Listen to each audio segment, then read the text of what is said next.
Coucou tout le monde, j'espère que vous allez tous et toutes très bien. Aujourd'hui on se retrouve pour faire ensemble ma palle pour le mois d'avril.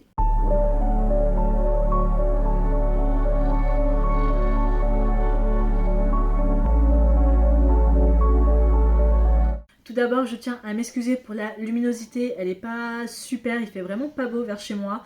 Donc je m'excuse si à un moment ça va être sombre, puis après la luminosité va revenir, je ne peux pas prévoir le temps qu'il fait, voilà. Le mois dernier, j'ai fait l'objectif de 8 romans. J'ai fait l'objectif de 8 romans. Est-ce que j'ai lu ces 8 romans? Pas tous, non. J'ai eu un DNF, j'ai eu une énorme panne de lecture, j'ai eu Hunger Games, voilà, j'ai fait un petit vlog pour ceux qui veulent. Voilà, ça a été assez dur en matière de lecture le mois dernier, c'est-à-dire que j'étais pas trop focus autant que j'aurais aimé. Et je trouve ça assez dommage. Et là, je me suis dit, il faut que je retrouve mon envie de lecture. Il faut que je retrouve mon envie de lecture. Je pense que je vous l'ai déjà dit, mais je travaille dans une école primaire, donc je suis les vacances scolaires, donc je suis les vacances d'avril. En général, pendant les vacances, c'est le mois où je lis le... Enfin, c'est les vacances, c'est le moment où je lis le plus. J'ai donc pour objectif, et ça va faire très mal en tout cas pour moi, j'ai pour objectif, donc, ce mois-ci, de lire 10 romans. Voilà, ça fait beaucoup, mais je me dis je vais peut-être avoir plus de choix parce qu'en général, quand j'ai choisi sur le coup, je suis super excitée. Mais c'est vrai que des fois, je me dis non, j'ai pas tout de suite envie de le lire, donc je vais passer à celui-ci. Et après, je reviens pas forcément. Mais là, avec vraiment 10 romans, je vais avoir beaucoup plus le choix de mon mood actuel, genre de mon mood read. Genre, si je prends un livre et je me dis ouais, je vais le lire, et après, je sais que je pourrais passer à celui-ci parce que je vais avoir plus envie de le lire, je me dis si j'ai plus de choix par mois, en mois, je pourrais plus me focaliser sur les lectures que je veux vraiment lire. Donc, sur les lectures, j'ai ça en matière de physique. La seule nouveauté, c'est celui-ci, donc Les Cités de poussière de Neil Pfeiffer chez édition Hachette, que j'ai acheté en même temps de Hunger Games, et c'est tout en matière de nouveautés. Par contre, en matière de romans, j'ai pas de genre aussi particulier que je veux lire, mais j'ai déjà présélectionné 2 romans qui vont rejoindre ma palle pour ce mois-ci. Le premier, c'est The Strawberry Patch Packing House de Laurie Gilmore, qui est donc le 4e tome de sa saga Dream Harbor. J'ai lu les 3 premiers l'année dernière, fin de l'année dernière, que j'ai bien aimé. C'est des romances où je passe quand même un bon moment, mais sans plus, je ne me vois pas les acheter en papier et les garder. Voilà, ils sont sur ma Kindle, j'aime bien les lire parce que c'est des cozy small town romance Gilmore Girl vibe avec toutes les tropes que toutes les personnes qui aiment lire la romance adorent. Excusez-moi, j'adore en général les lire, je passe toujours un très bon moment et ça se lit très facilement. Donc voilà, celui-ci, je compte le lire. Et le deuxième, c'est Fearless de Lauren Roberts, qui est donc le 3e tome de sa saga Powerless, le tome 2 étant Reckless. Powerless est sorti en français l'année dernière chez l'édition Olympe, si vous avez envie de découvrir cette saga young adult fantasy. Powerless et Reckless ont fait partie de mes coups de cœur de 2024, et après cette fin de tome 2, j'ai genre je veux la suite, donc évidemment j'ai très hâte d'acheter le tome 3. Ce qui fait que ce sont déjà les 2 tomes qui rejoignent ma palle, ce qui fait qu'on a 8 papiers à tirer au total. Le but, c'est que j'essaye vraiment de mettre les romans qui me font envie, où je me dis, il faut que je lise. Parce qu'il y en a, j'en ai pas beaucoup là, mais j'en ai au moins 350, 400 sur ma Kindle. Ça fait quand même énorme pour moi. Et il faut que j'arrive à descendre ma palle quelque part. Il faut que je m'achète une desserte à l'occasion, parce que ça, à force de les bouger à droite à gauche, voilà, ça finit par faire des petits... voilà, des petits... Ça finit par les abîmer. On est parti. Hop. Je vais essayer de piocher tout au fond pour le premier petit papier, parce que je pense que c'est par là qu'il y a les prompts sur lesquels on tombe jamais depuis janvier. J'ai juste peur de me coincer la main. Voilà. Ok. Faut que je me rappelle de choisir des livres qui me font envie. Ou une romance historique, donc historical romance. Alors, je suis pas très sûre, mais je crois que What the River Knows, c'est un peu une romance historique, Enemies to Lovers, tout ça, qui se passe en Égypte avec un côté très la momie. Donc je vais vérifier, mais je crois que c'est historique. Moi, dès le moment où ça se passe hors des années 80-90, ouais, 1884, c'est ça.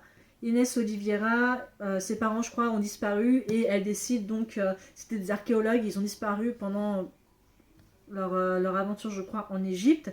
Et donc elle embarque pour le Caire avec pour seul bagage ses carnets de croquis, une bague envoyée par son père, et elle rencontre Whit, l'exaspérant assistant de son oncle, donc un peu Enemies to Lovers. C'est un roman qui me fait très envie parce que j'ai vu Gwen de la chaîne Gwen Reads qui compte le lire, qu'il a rajouté à sa palle du printemps, et c'est vrai qu'il faut que je lise aussi. C'est une belle bricasse de 668 pages. Donc ouais, j'ai très très envie de lire. Pour moi, ça reste une romance historique. De toute façon, tout ce qui se passe dans les années 1800, pour moi, c'est historique. Donc premier roman qui rejoint la palle. Alors, papier numéro 2. Est-ce que j'arrive à attraper? Ouais, entre les doigts. Papier numéro 2, ça va être... une supernatural creature. Donc une créature surnaturelle. Ici, il n'y en a pas. Mais je sais que j'en ai sur ma Kindle. J'en ai un. Alors, je pense savoir lequel je vais choisir. Alors, je sais pas du tout à quel moment je l'ai mis sur ma Kindle. Mais je sais juste que j'ai envie... Alors, est-ce que ça peut être vraiment considéré comme surnaturel? Je sais pas. Alors, attendez, il faut que je le retrouve. De toute façon, c'est dans Fantasy, il me semble, hein, que j'ai mis. C'est ça. Alors, non, c'est pas celui-là. Alors, pour moi, je suis désolée, mais ça fait partie des créatures surnaturelles. Hein. I got abducted by alien and now I'm trapped in a rom-com. Je sais, alors je suis désolée, mais pour moi, ça va sur toutes les créatures spéciales. Hein, surnaturelles, féeriques, tout ça. Pour moi, c'est des créatures, d'accord? C'est de Kimberly Lemming. Et ça a l'air, mais complètement déjanté, très clairement. Et j'ai envie de lire des trucs un peu, genre, sans trop de prise de tête. En tout cas, ce qui concerne les romans en anglais. Après, j'ai des vampires à côté, mais bon, les vampires, c'est classique. Les aliens, pas tant que ça. Le seul roman d'aliens que j'ai lu, c'est Ice Planet Barbarian. J'ai lu le tome 1. Je sais pas trop ce que je l'ai lu, mais j'ai lu et j'étais genre, c'est le pire roman que j'ai lu de ma vie, très clairement. Et j'en ai pas relu depuis. Mais celui-ci, je sais pas comment j'ai fait, je suis tombée dessus, je me suis dit go, je le prends. Je sais pas du tout de quoi ça parle. Très clairement, c'est une meuf qui s'est enlevée par un alien et qui se retrouve coincée dans une rom-com. Je sais pas, il y a l'air d'avoir des serpents, des lions, des dinosaures. On va voir, donc ça va être le deuxième roman qui va rejoindre la palle. Prompt numéro 3. Ok. Prompt numéro 3, ça va être au moins 4 mots dans le titre. Donc, with forward title. Ok, 4 mots dans le titre, je pourrais faire. Alors, le pont des tempêtes, ça en a 4. 1, 2, 3, ça non. 1, 2, 3, 4. Nothing Like the Movies. 1, 2, 3, 4. Apprentice to the Villain. 1, 2, 3, 4. A Curse to Love. 1, 2, 3, 4. Donc les cités des poussières, j'ai mis à l'envers, mais ça fait 4. 1, 2, 3, 4. Long Way Home. Qu'est-ce qui me fait envie? Je peux faire tout ça, mais qu'est-ce qui me fait envie? En vrai, ouais. En vrai, pour continuer et pas trop patienter non plus, je vais choisir Appetence to the Villain de Anna Nicole Meyer, là chez édition Penguin, qui est donc le deuxième tome de Assistant to the Villain. Le troisième tome qui s'appelle Accomplice to the Villain sort en octobre, donc techniquement j'ai eu le temps de le lire, mais je veux pas trop traîner, donc ma mémoire est fraîche. J'avais adoré Assistant to the Villain, qui a fait partie de mes coups de cœur de l'année dernière, qui est sorti en France d'ailleurs. Je sais plus chez quelle maison d'édition, mais avec un très beau hardback, je dis pas, il est magnifique. Mais ouais, j'avais adoré, franchement, gros coup de cœur. Et la fin de ce tome 1, j'étais, mais non. Donc quand le tome 2 est sorti, je l'ai acheté, je l'ai toujours pas eu. Donc j'ai très envie de le lire. Donc voilà. Troisième roman qui rejoint la palle, Apprentice to the Villain. Quatrième papier. Hop là. Écrit par un auteur masculin, written by a male author. Alors, j'en ai un, je sais lequel c'est, il est sur ma Kindle. Et c'est tout simplement Bertan, je crois, de... C'est ça, Freddie Bachman. Bertan de Freddie Bachman. C'est un roman que j'ai vu beaucoup traîner sur le booktube anglophone l'année dernière.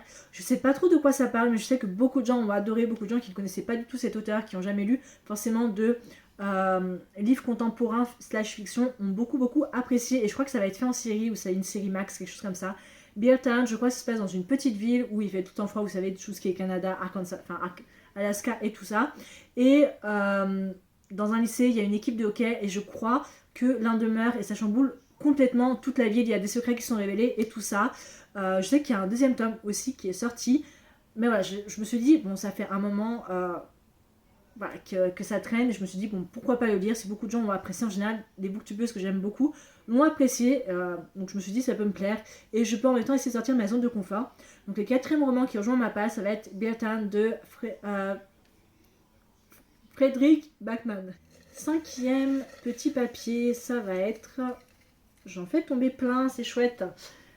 Cinquième, ça va être... Ouh, Enemies to Lovers. Enemies to Lovers. Ok. Je pense... Ok, Enemies to Lovers, oups. Je pense peut-être, j'ai un gros doute, hein. Alors, j'en ai deux. J'ai First Time Caller, qui est de Becky Borison, où on va suivre Aidan Valentine qui ne croit plus du tout en l'amour et pourtant qui a une station de radio qui s'appelle Heartstring où il donne des conseils en amour à des gens qui en ont besoin. Et un jour, il y a une petite fille qui appelle Aidan pour demander des conseils en matière de rendez-vous pour sa mère Lucy et ça devient complètement viral. Et à ce moment-là, les gens veulent que Lucy participe participe je crois à la radio Heartstring avec Aidan et les deux ne peuvent pas saquer, voilà, tout simplement. Donc ça, on pourrait faire celui-ci, en tout cas j'ai très envie de le dire, ou je crois qu'on pourrait faire le Pont des Tempêtes de Daniel L. Johnson, c'est l'édition Brajlon, parce que je crois qu'il y a un ennemi, franchement je vais pas vous mentir, je sais pas du tout de quoi ça parle, mais ouais, Lara doit épouser le roi Arène et fracturer les défenses de ce pont, mais alors qu'elle apprend à connaître ce lieu, blablabla, tumeuse ainsi que l'homme qui le gouverne, elle remet en question tout ce qu'elle pensait savoir. Je crois qu'il y a un ennemi to lovers. De toute façon, dans la romantique, il y a toujours des ennemis to lovers. Donc je pense que je vais choisir le Pont des Tempêtes parce que je veux à la fois découvrir cet univers, découvrir pourquoi beaucoup de gens adorent, parce que déjà la couverture en poche est beaucoup mieux que la couverture qu'on a en grand format, et parce que ouais, je veux découvrir un peu pourquoi l'engouement derrière cette saga. Donc je pense que je vais choisir le Pont des Tempêtes. 6e papier, ça va être... Hop. Moins de 400 pages. Less than 400 pages. Et je pense que pour ça... je pense que je vais prendre un des mangas. Comme ça, je vais pouvoir souffler un peu. Et celui qui me fait très envie, là, en ce moment, c'est celui-ci. C'est le tome 3 de L'Enfant en moi de Harry Mamoru chez l'édition Kana. Que j'ai lu, je crois, le tome 2 en février. J'avais lu le tome 3 l'année dernière, il me semble. Ou début de l'année, je sais plus trop. J'avais beaucoup apprécié et c'est un manga que je veux absolument continuer. Je crois qu'il y a 6 tomes qui sont déjà sortis et j'aime beaucoup le fait que les dessins soient très doux. Ça change beaucoup des dessins que j'ai l'habitude de lire et en tout cas, ce qui concerne les mangas. Et le tome 2, on est encore vraiment sur ce manga type introduction, mais on en apprend un peu plus sur certains personnages. Et donc j'ai très envie de continuer. Donc 6e roman qui rejoint ma palle, ça va être le manga L'Enfant en moi. 7e et avant-dernier petit papier. Hop, ça va être celui-là avec mythologie grecque. Greek mythology. Ok, Greek mythology. J'en ai un. Il n'est pas avec moi. Enfin, je pourrais faire Circé, mais j'en ai un qu'il faut que je fasse absolument. Laissez-moi juste 2 minutes, je vais revenir vers vous. Ok, c'est bon, je l'ai trouvé. C'est Percy Jackson, la mère des monstres de Rick Riordan. Chez Michel dans la collection Wiz, donc la mère des monstres, c'est le 2e tome de sa saga. Percy Jackson, ça fait partie de ses romans. Alors habituellement, Percy Jackson, ça fait partie de ces romans que je lis 1 mois ou 2 semaines avant la sortie de la série. Voilà. Parce que j'aime beaucoup faire ça, mais je me suis rendu compte en fait, pour Percy Jackson en tout cas, que si j'attendais que chaque saison sorte avant de lire, je terminerai jamais cette saga. Voilà, sachant que c'est la vieille édition parce que je les ai trouvées d'occasion pour pas cher. Je crois que c'était... je sais pas, je crois que j'ai payé 7 € les 1, 2, 3... Ouais, sur les 5 romans, je vais payer 7 € les 4, sachant que j'ai le tome 1, le tome 2, le tome 3 et le tome 5. Donc il manque le tome 4 dans cette édition-là. Mais je me suis dit, si j'attends, je vais jamais terminer. Et j'avais bien aimé le tome 1. En vrai, c'était assez cool et c'est assez rapide à lire. Donc je pense que ouais. 7e roman qui rejoint ma page, ça va être Percy Jackson. On y est, 8e et dernier petit papier. Ça va être... Attention. Celui-là. J'espère que ça va être un de bien. Avec une couverture horrible, with an ugly cover. J'en ai aucun là où les couvertures elles sont moches. Je pense sur ma Kindle parce que la plupart c'est des vieilles couvertures que j'ai, mais en vrai si, en vrai si, j'ai The Fine Print, mais la couverture avec un mec sur la couverture que je trouve ça ignoble, que je pourrais faire. Mais en vrai, je pense que, ouais, parce que je sais que c'est les couvertures les plus ignobles que j'ai, très clairement. Je pense que je vais faire The Score de Al Kennedy chez Édition Hugo Roman. Attendez, je vais vous montrer. C'est ignoble. C'est ignoble. Je préfère les anciennes couvertures, enfin les nouvelles couvertures. Mais c'est ignoble. Je sais pas comment est-ce qu'à l'époque on a pu adorer des couvertures comme ça avec des gens torse nu. Ah, c'est moche. C'est moche. Mais ouais. Le dernier roman qui va rejoindre ma palle, ça va être The Score de Elle Kennedy, chez édition Hugo Roman. Et je pense que quand je vous parlerai des bilans et tout, je vous mettrai la belle couverture plutôt que la couverture toute moche. Donc ouais. Dernier roman qui rejoint la palle. Ça y est, enfin fini. Donc si on fait le petit point sur ma pile à lire pour ce mois-ci, on a The Strawberry Patch Pancake House de Laurie Gilmore, qui est le 4e tome de sa saga Dream Harbor. On a Fearless de Lauren Roberts, qui est le 3e tome de sa saga Powerless. J'ai I Got Abduct Bat Alien and Now I'm Trapped in a Rom-Com par Kimberly Lemming, qui va être sûrement très très intéressant à lire. Beer Time par Fredrik Backman. The Score par Elle Kennedy. Le 3e tome de L'Enfant Moi de Ahoy Mamoru chez édition Kana. Le Pont des Tempêtes de Daniel R. Johnson chez édition Brajlon, que je trouve toujours la couverture magnifique. Apprentice to the Villain de Anna Nicole Meyer de chez édition Penguin. Le 2e tome de Percy Jackson, La Mer des Monstres chez l'édition Albin Michel dans la collection Wiz, moi j'ai l'ancienne version.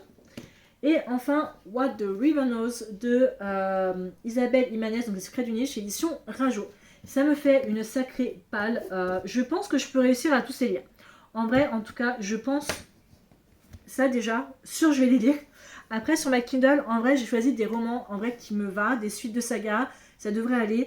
J'ai juste un petit doute sur Bear Town, je suis pas sûre de trop apprécier même si ça me tente quand même. Le livre me tente beaucoup mais je sais pas vraiment si je vais autant aimer. Si c'est pas le cas, je pense que je changerai pour un livre à la bibliothèque. Faut que je commence à noter les romans qu'il y a à la médiathèque pour que je sache à chaque fois parce que si je tire un papier, livre de bibliothèque ce serait pas mal que je choisisse. Dans tous les cas, j'espère que cette vidéo vous a plu. Croyez-le ou non, ça fait la 7e fois que je filme, j'ai compté. Parce que ça me plaisait pas, ma pitelière me plaisait pas, mais là je suis très contente de ce que j'ai. Et je vous retrouve la semaine prochaine pour ce que je pense va être mon bilan lecture du mois de mars. Ciao!